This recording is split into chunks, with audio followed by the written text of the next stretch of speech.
오늘은 사순절의 제40일 고난주간의 성토요일입니다. 저물었을 때 아리마대의 부자 요셉이라 하는 사람이 왔으니 그도 예수의 제자라. 빌라도에게 가서 예수의 시체를 달라 하니 이에 빌라도가 내주라 명령하거늘 요셉이 시체를 가져다가 깨끗한 세마포로 싸서 바위 속에 판 자기 새무덤에 넣어두고 큰 돌을 굴려 무덤 문에 놓고 가니 거기 막달라 마리아와 다른 마리아가 무덤을 향하여 앉았더라. 그 이튿날은 준비일 다음 날이라. 대제사장들과 바리새인들이 함께 빌라도에게 모여 이르되 주여, 저 속이던 자가 살아있을 때 말하되 내가 사흘 후에 다시 살아나리라 한 것을 우리가 기억하노니 그러므로 명령하여 그 무덤을 사흘까지 굳게 지키게 하소서. 그의 제자들이 와서 시체를 도둑질하여 가고 백성에게 말하되 그가 죽은 자 가운데서 살아났다 하면 후의 속임이 전보다 더 클까 하나이다 하니 빌라도가 이르되 너희에게 경비병이 있으니 가서 힘대로 굳게 지키라 하거늘 그들이 경비병과 함께 가서 돌을 임봉하고 무덤을 굳게 지키니라. 은혜로우신 하나님, 우리가 당신이 보여주실 승리를 기다리는 동안 더욱더 약속의 말씀을 신뢰하게 하소서. 눈에 보이는 것이 아니라 믿음을 따라 당신에게 순종하는 오늘 하루 되게 하소서.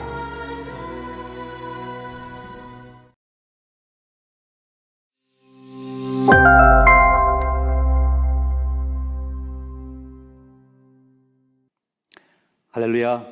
2022년 4월 16일 한인연합감리교 사순절 연합성의 마지막 성회에 함께 하십니다. 여러분 모두를 주님의 이름으로 환영하며 축복합니다. 시카고 한인제일연합감리교 김광태 목사입니다. 함께 말씀의 은혜를 나누게 되어 기쁘고 감사합니다. 기도하겠습니다. 임마누엘의 하나님, 지난 40일 동안 매일 말씀으로 저희들과 함께 하시며 저희들 은혜와 진리 가운데로 인도하시니 감사합니다. 오늘도 하루를 시작하는 첫 시간 저희들 말씀 앞으로 부르시고 또 한 번 그 은혜 가운데로 인도하시니 감사합니다. 오늘 또 성령님 우리에게 충만히 마셔서 말씀을 들을 때 우리를 또 한 번 은혜와 진리 가운데로 인도하셔서 오늘 우리의 삶이 하나님의 자녀로서 예수 그리스도의 제자로서 넉넉하게 살 수 있도록 이끌어 주옵소서. 우리 주님 예수 그리스도의 이름으로 기도하옵나이다. 아멘. 우리 함께 나눌 은혜의 말씀은 마가복음 15장 33절에서 41절 말씀입니다. 우리 다 함께 봉독합니다. 제6시가 되매 온 땅에 어두움이 임하여 제9시까지 계속하더니 제9시에 예수께서 크게 소리 지르시되 엘리 엘리 라바 사막다니 하시니 이를 번역하면 나의 하나님 어찌하여 나를 버리셨나이까 하는 뜻이라. 곁에 섰던 자 중에 어떤 이들이 듣고 이르되 보라 엘리야를 부른다 하고 한 사람이 달려가서 해면에 신포도주를 적시어 갈대에 깨워 마시게 하고 이르되 가만두라 엘리야가 와서 그를 내려주나 보자 하더라. 예수께서 큰 소리를 지르시고 숨지시니라. 이에 성소유장이 위로부터 아래까지 찢어져 둘이 되니라. 예수를 향하여 있었던 백부장이 그렇게 숨지심을 보고 이르되 이 사람은 진실로 하나님의 아들이었도다 하더라. 멀리서 바라보는 여자들도 있었는데 그 중에 막달라 마리아와 또 작은 야고보와 요새의 어머니 마리아와 또 살로메가 있었으니 이들은 예수께서 갈릴리에 계실 때에 따르며 섬기던 자들이요 또 이 외에 예수와 함께 예루살렘에 온 여자들도 많이 있었더라. 이 말씀은 살아계신 하나님께서 오늘 우리에게 주시는 은혜의 말씀입니다. 아멘. 여러분 지금까지 신앙생활 하시면서 여러분이 하던 교회 생활이나 사역이나 또 근본적으로 신앙 자체에 회의를 느껴보신 적이 있으십니까? 그렇다면 그 이유가 무엇이었습니까? 우리가 지난 코비드19 팬데믹을 겪고 나서 이제 교회들이 다시 종전처럼 예배를 드리고 사역을 하려고 합니다. 그런데 여러 목사님들이 고민이 계신 것 같아요. 저도 그렇습니다만 그 이유는 예전처럼 열심히 예배에 참석도 안 하고 또 사역에 참여하지도 아니하려고 하고 등등 그런 이유지요. 여러분은 어떻게 생각하십니까? 왜 예배를 종전처럼 드리려고 하지 않을까? 왜 종전처럼 사역에 참여하지 아니하려고 할까? 왜 그들이 그럴까요? 제가 전도사로 부교육자로 서울에서 교회를 섬길 때 제가 맡은 교구에 신앙생활을 열심히 하시던 집사님이 한 분 갑자기 교회를 안 나오신다는 소식을 들었어요. 그리고 들리는 소문은 이제 신앙생활을 그만두시겠다 하는 겁니다. 지난 5년 동안 열심히 신앙생활하신 집사님이거든요. 예배는 물론이고 교회 봉사하는 일에도 아주 열심히 하셨던 분인데 그만두시겠다는 거예요. 제가 신방을 갔습니다. 가서 물었습니다. 집사님, 웬일이십니까? 이유가 무엇입니까? 그랬더니 그 집사님 하시는 말씀이 이렇습니다. 전도사님, 제가 예수 믿기로 작정하고 교회 생활 작정하고 제 마음에 소원을 가지고 있었습니다. 예수님께서 하나님께서 제 소원을 들어주시고 그것을 이루어 주실 것을 제가 기대하고 지난 5년 동안 정말 정성을 다했습니다. 그런데 5년이 지났는데도 전혀 이루어지지를 않습니다. 제 소원 이루어주지 않는 예수님 하나님을 제가 더 이상 믿을 필요가 있을까요? 아니, 이제는 제 마음에 정말 예수님이 하나님이 계신가? 그분이 계시다면 나를 사랑하시는가? 그런 회의가 듭니다. 그래서 신앙생활을 중단하려고 합니다. 여러분, 이분의 이야기를 어떻게 생각하십니까? 지난 40여 년 동안 우리 UMC의 멤버가 많이 감소가 됐습니다. 왜 많은 분들이 교회를 떠나고 신앙생활을 중단한다고 생각하십니까? 그 이유가 무엇입니까? 신앙의 위기가 온 거지요. 시험에 들은 것이죠. 여러분, 이것은 오늘 우리들만의 이야기가 아닙니다. 처음 신앙생활을 시작했던 초기 성도님들에게도 똑같은 문제가 있었던 것이죠. 구체적으로 바로 마가 공동체라 부르는 초기 그리스도인들입니다. AD 64년 로마의 대화재가 일어나지요. 네로 황제는 그 화재로 인하여 나쁜 소문이 돌자 그 화재에 방화범들을 그리스도인으로 지목하게 됩니다. 희생양을 삼은 거지요. 그래서 그리스도인들을 핍박하기 시작합니다. 그리스도인들을 방화범으로 그리고 반사회적인 사람들로 정죄하여 그들을 처형하는 거죠. 감옥에 가두는 것은 물론이고 그들을 극심하게 핍박을 합니다.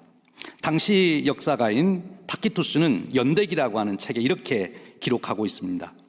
들짐승의 가죽을 입혀서 사나운 개들에게 내어주어 갈기갈기 찢기게 하는가 하면 십자가에 달기도 했고 혹은 그들의 몸을 불태워 밤을 밝히는 횃불로 사용하기도 했다. 여러분, 초기 그리스도인들 마가 공동체는 이 시련을 겪습니다. 이 시련으로 인하여 그들의 믿음이 흔들리게 된 것이지요. 이런 상황에서도 우리가 예수를 믿어야 되는가? 우리가 이렇게 억울하게 고난을 당하는데 살아계시다는 하나님은 도대체 어디 계시는가? 예수님은 도대체 우리가 이런 어려움을 당하는데 어디에 계시는가? 왜 예수님은 침묵하고 있는가? 이렇게 충성스러운 그리스도인들이 개에게 찢겨 죽고 십자가에 매달리고 횃불이 되어 타고 있는데 예수님 도대체 무엇 하는 것입니까? 정말 예수님은 계시는 것입니까? 그들에게 회의가 오게 된 거예요. 질문이 생겼습니다. 마가는 바로 이들에게 해답을 해야 했습니다. 그래서 마가가 한 것이 무엇입니까? 바로 예수님 이야기를 한 것입니다. 마가복음을 기록하게 된 것이지요. 바로 이 마가복음, 그 당시 그리스도인들이 어떤 질문을 받고 어떤 질문을 스스로 하면서 회의에 빠져 있는가를 우리가 엿볼 수 있는 구절이 오늘 우리가 읽은 본문 말씀 바로 앞에 소개됩니다. 15장 29절에서 32절 말씀입니다. 지나가는 자들은 자기 머리를 흔들며 예수를 모욕하이로되 아하, 성전을 헐고 사흘에 짓는다는 자여, 네가 너를 구원하여 십자가에서 내려오라 하고 그와 같이 대제사장들도 서기관들과 함께 희롱하여 서로 말하되 그가 남은 구원하였으되 자기는 구원할 수 없도다. 이스라엘의 왕 그리스도가 지금 십자가에서 내려와 우리가 보고 믿게 할지어다 하며 함께 십자가에 못 박힌 자들도 예수를 욕하더라. 예수님을 향하여 욕했던 그 욕은 바로 당시 마가 공동체 초대 그리스도인들을 향하여 비아냥거리고 조롱했던 욕인 것입니다. 집 안에서도 그랬을 거예요. 아마 한 아들이 아빠에게 물었을 것입니다. 아빠, 우리는 왜 이렇게 살아야 되나요? 옆집처럼 우리가 좀 편안하게 살 수는 없나요? 아빠가 믿는다는 예수님은 도대체 이렇게 우리가 어려움을 당하는데 어디 계시는가요? 정말 예수님이 계시는가요? 물었을 거예요. 마가가 거기에 대한 답을 쓴 것입니다.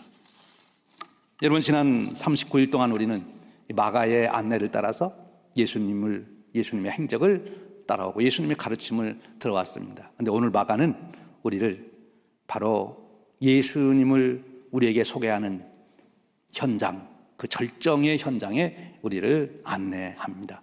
바로 예수님이 십자가에 죽으시는 현장입니다. 예수님이 십자가에 죽으심으로 사실 예수님은 실패자가 되고 예수님은 망한 자가 되고 도대체 예수님은 이제 그리스도가 될 수가 없고 예수님이 저렇게 십자가에 죽는데 무슨 하나님의 아들이야 라고 말할 수 없는 그 현장으로 우리를 안내합니다. 그리고 그 현장에서 예수는 누구이신지를 명확하게 우리에게 소개하고 있는 것입니다. 이미 8장에서 베드로의 고백을 통하여 예수님을 그리스도로 고백하게 한 마가는 이제 15장 39절에 이르러 백부장을 통해서 예수님이 누구신지를 다시 한번 분명하게 우리에게 드러내고 있는 것입니다. 십자가의 죽으심을 통하여 자신을 계시하신 예수님, 그 예수님의 계시를 명백하게 본 증인으로서 백부장을 세워 백부장의 증인을 통하여 우리에게 다시 한번 예수님이 누구신지를 확고하게 보여주고 있는 것입니다. 15장 39절 말씀입니다. 예수를 향하여 있었던 백부장이 그렇게 숨지심을 보고 이르되 이 사람은 진실로 하나님의 아들이었도다 하였더라. 십자가에 죽으시는 예수를 보고 백부장은 진실로 하나님의 아들이었도다. 실패자다, 과대망상자다, 참 불쌍하다, 그러해야 할 텐데 어떻게 백부장은 십자가에 죽는 예수님을 보고 하나님의 아들이었다고 고백할 수 있었을까요? 그것은 바로 십자가에 죽으시는 예수님의 모습, 그가 하시는 말씀, 그의 표정, 그의 숨소리, 그의 눈빛에서 백부장은 예수님이 하나님의 아들이심을 목격했기 때문에 그렇습니다. 오늘 백부장이 이렇게 예수님을 하나님의 아들이라고 증언한다는 것은 백부장에게 있어서 당시 현실적으로는 굉장히 난감한 어려운 문제, 당혹스러운 문제죠. 지금 누가 예수님을 처형하는 거죠? 빌라도 총독이 지금 정치범으로 몰아서 처형하는 겁니다. 이스라엘의 모든 지도자들이 그를 죽이라고 합니다. 백성들이 그를 죽이라고 했습니다. 그런데 거기에 예수가 하나님의 아들이라고 증언한다면 그 사람들이 가만히 있겠습니까? 아마 백부장은 자기의 백부장의 자리를 놓고 출세하던 모든 것 다 포기하고 그리고 자기가 본대로 증언할 수밖에 없는, 강력하게 자기를 사로잡는 예수님, 하나님의 아들이심을 보여주시는 그 예수님, 그 앞에 백부장은 경외감을 가지고 고백한 것이죠.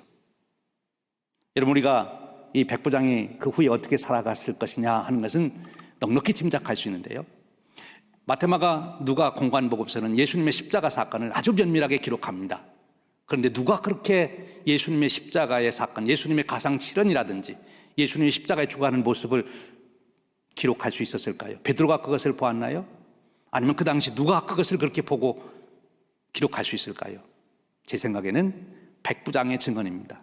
면밀하게 예수님의 죽으심을 살펴보았던 백부장이 후일에 그것을 증언하게 되고, 그것을 들은 제자들이, 바로 공안복음서를 기록하는 자들이 복음서로 그것을 기록하여 남긴 것이죠. 백부장의 증언입니다.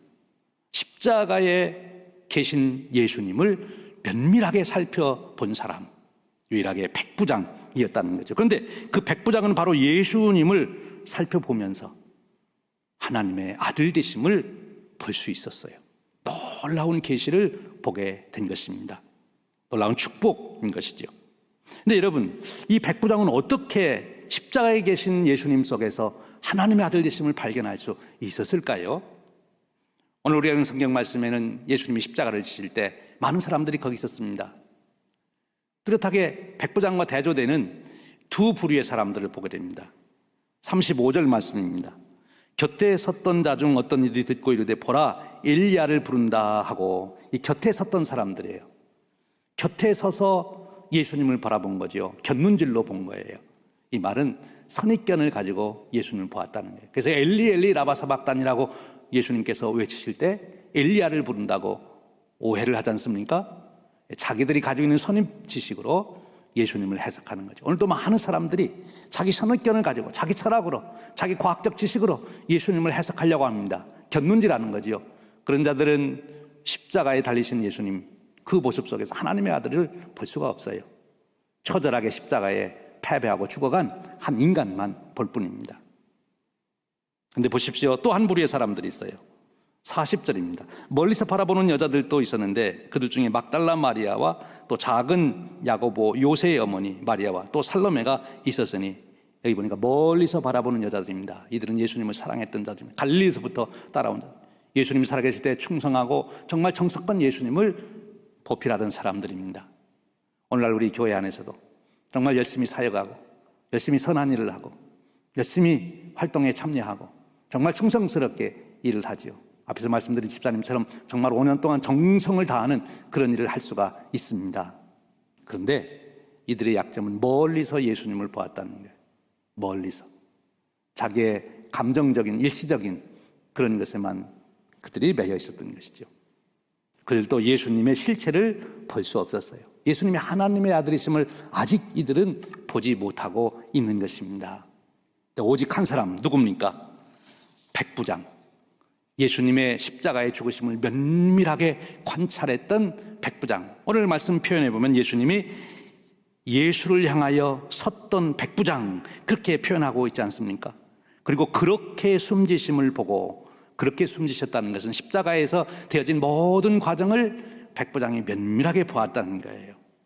그리고 그는 이 사람은 진실로 하나님의 아들이 되었도다라고 고백하게 된 것입니다. 여러분, 그렇습니다.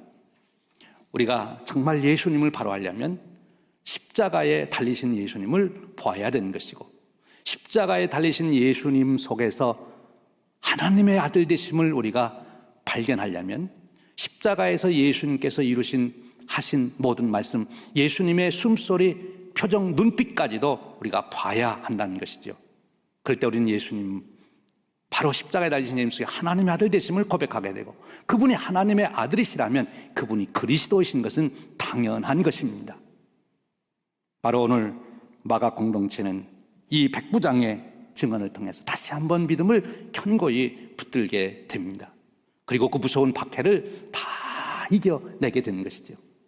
사랑하는 여러분, 오늘도 저와 여러분이 이 팬데믹을 이기고 이 문명의 변화 속에서 우리가 여전히 예수 그리스도로 하나님의 아들로 나의 구세주로 고백할 수 있는 그 확고한 믿음은 다른 데 있지 않습니다.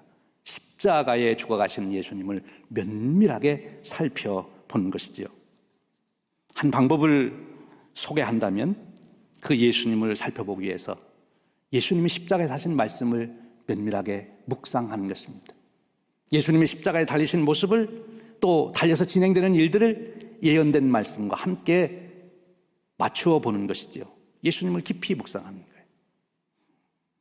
여러분, 진젠돌프라고 하는 분은 예수님 초상화가 그려진 그림을 보면서 예수님을 깊이 깨닫게 되지 않습니까? 그가 düsseldorf라고 하는 한 미술관에서 이탈리아의 화가 도메니코 페티가 그린 에케 호모, 이 사람을 보라 하는 그 그림을 보면서 그는 예수님의 그 깊은 은혜를 경험하고 그가 후에 놀라운 인생을 살지 않습니까? 여러분, 이 은혜를 얻으려면 우리도 예수님을 바라봐야 하는 것이죠. 곁눈질로 보시지 말고 멀리서 바라보시지 말고 예수님의 본체가 드러나는 십자가 사건 속에 들어가서 예수님을 깊이 묵상하시기를 바랍니다. 바라보시길 바랍니다. 반드시 살아계신 하나님의 아들을 보시게 될 겁니다. 그리고 살아계신 하나님의 아들을 볼 수만 있다면 그는 어떤 시련, 어떤 유혹, 어떤 시험 속에서도 넉넉하게 하나님의 자녀된 삶을, 예수 그리스도의 제자된 삶을 넉넉하게 이루어 가게 될 것입니다. 참 여러분, 저와 여러분이 바로 이번 사순절 기간을 통해서, 특별히 고난 주간을 통해서 예수님을 만날 수 있기를 원합니다. 이제 기다리는 부활절을 통해서 영광의 주님을 또 뵙기를 원합니다. 예수님, 그분이 하나님의 아들이시여, 그분이 그리스도시여, 나의 구세주임을 우리가 확고히 볼 수 있고 믿고 고백할 때 오늘도 우리는 넉넉하게 세상을 이길 수 있는 힘을 가질 수가 있습니다. 이 축복이 저와 여러분에게 함께 하시기를 주님의 이름으로 축원드립니다. 기도하겠습니다. 하나님 아버지, 감사합니다. 오늘도 저희들을 은혜의 말씀 가운데로 인도하시되 백부장의 고백을 통하여 우리가 예수님을 면밀히 살펴볼 수 있도록 이끄시니 감사합니다. 우리의 시선을 주님께서 떼지 않게 하시고 주님을 바라보되 십자가에 달리신 주님을 면밀하게 바라보게 하옵소서. 그 한마디 말씀 속에 들어가게 하시고 예수님이 숨쉬는 숨소리까지 듣게 하시고 십자가에서 나를 바라보시는 예수님의 눈빛에 내 눈을 맞출 수 있도록 이끌어 주옵소서. 성령님, 우리로 하여금 십자가에 달리신 예수님, 죽으신 운명하시는 예수님 속에서 살아계신 하나님의 아들 발견하게 하시고 그 믿음으로 승리할 수 있도록 이끌어 주옵소서. 우리 주님 예수 그리스도의 이름으로 기도하옵나이다. 아멘.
위에 십자가 섰으니 주가 고난을 당한 자라. 험한 십자가를 내가 사랑하면 주가 보혈을 흘렸을세. 최후 승리를 얻기까지 주의 십자가 사랑하리. 빛난 멸망하기까지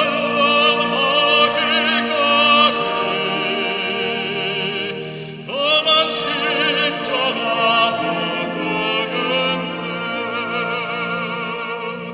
멸시함을 받은 주의 십자가에 나의 마음이 끌리도다.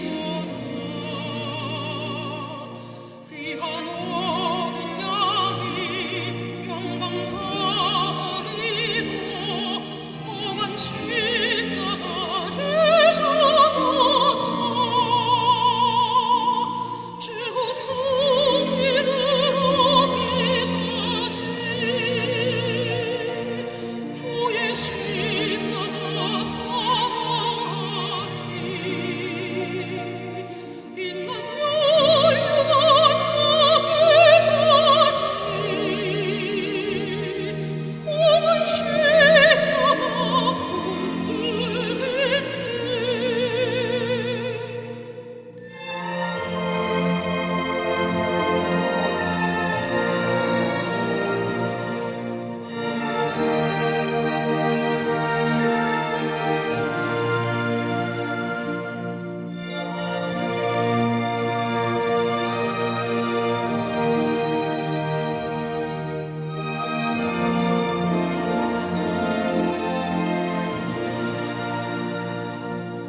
험한 십자가에 주가 흘린 피를 믿는 마음으로 바라보니 나를 용서하고 내 죄 사하시려 주가 흘리신 보혈일세. 최후 승리를 얻기까지 주의 십자가 사랑하리. 빛난 멸망 하기까지 험한 십자가 붙들겠네. 주가 예비하신 나의 번영집에 나를 부르실 그날까지 험한 십자가를 항상